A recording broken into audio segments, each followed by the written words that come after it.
Gas के bill 4 गुना भारी। IMF के मुतालबे पर कीमत से ज़्यादा टैक्सेस कर दिए गए। फिक्स्ड चार्जेस 400 रुपये, गैस मीटर का किराया 40 रुपये कर दिया गया। जनरल सेल्स टैक्स मुख्तलिफ बिल्स के तनासुब से आयद कर दिए गए। 147 रुपये की गैस खर्च करने वाले सारिफ पर 550 रुपये के टैक्सेस भरेंगे। सारिफ पर 105 रुपये का GST भी लागू होगा। पीपल्स पार्टी चाहती है 2018 की तरह नवाज शरीफ को इलेक्शन से बाहर किया जाए। पीपल्स पार्टी के पास मुकम्मल लेवल प्लेइंग फील्ड है।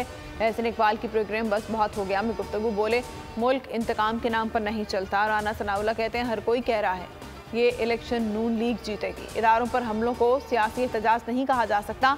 एहतजाज के नाम पर हद से तजावुज़ करने वालों को माफ़ी नहीं मिलेगी।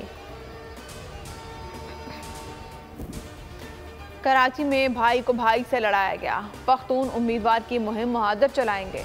रहनुमा मुत्तहिदा क़ौमी मूवमेंट मुस्तफ़ा कमाल का जलसे से खिताब बोले, ये गुलदस्ता है, इन मनाजिर को रोकने की कोशिश की गई, हम पर तरह तरह के मज़ालिम किए गए।